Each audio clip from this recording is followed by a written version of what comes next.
In the heart of an ancient African village nestled between two mighty rivers, there lived three sisters, triplets born on a stormy night.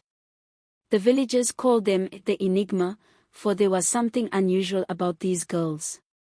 Their mother, a healer known for her wisdom, had always told the villagers that her daughters were special, but she never revealed just how special they were. The triplets were identical in appearance, each with dark, radiant skin, large expressive eyes, and tightly coiled hair that crowned their heads like halos. Yet, despite their identical looks, they were vastly different in nature and power. Nyasha, the eldest by mere minutes, had the ability to control the elements. She could summon the wind to carry whispers or bring rain to thirsty crops. The villagers often saw strange gusts of wind following her or rain falling only where she walked. This power frightened them, and they began to whisper that she was cursed. Zola, the middle sister, was gifted with the power of foresight.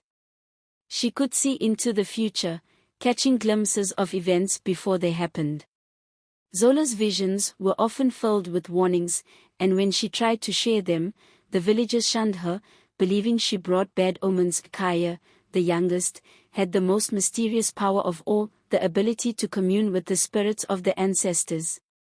She could hear their voices, see their forms, and seek their counsel. The villagers, who revered their ancestors, were nonetheless terrified of Kaya's connection to the spirit world, thinking she meddled in forces beyond their understanding.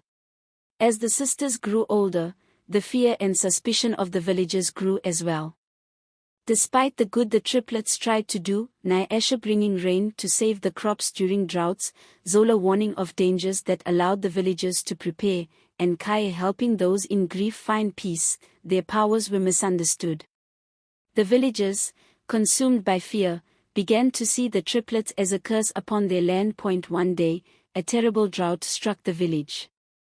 The riverbeds dried up, and the crops withered under the relentless sun. The villagers turned to the triplets, demanding that Nyasha bring rain. But Nyasha's powers were tied to the natural balance of the world, and she could not simply conjure water from nothing. When she failed to end the drought, the villagers' fear turned into hatred. They blamed the sisters for the drought, accusing them of angering the gods. Driven by desperation and fear, the villagers decided to banish the triplets from the village. But on the day they were to be cast out, something extraordinary happened. As the villagers gathered in the square, a great wind began to swirl around them. It was Nyasha, summoning the wind to protect her sisters. Zola, who had foreseen this moment, stood calm amidst the chaos, knowing what was to come. Kaya, eyes closed, communed with the spirits of their ancestors, seeking their guidance. Suddenly, the sky darkened as a massive storm cloud formed overhead. The villagers looked up in terror as the wind howled and lightning crackled. In the midst of the storm, the figure of an ancient elder appeared, a spirit, glowing with ethereal light. It was the spirit of the village's first chief, the founder of their tribe. The spirit spoke in a voice that resonated with power and wisdom. These girls are not a curse, they are the guardians of this land. Their powers are gifts from the ancestors, bestowed upon them to protect this village.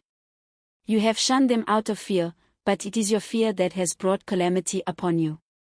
The storm began to subside, and the spirit faded, leaving the villagers in awe. The triplets stood together, their hands clasped, their powers now fully awakened and understood. The villagers, humbled and ashamed, begged for forgiveness. They asked the sisters to stay and help restore the balance to their village. The triplets, with the guidance of their mother and the spirits of their ancestors, brought rain to the land, restored the crops, and healed the wounds of mistrust.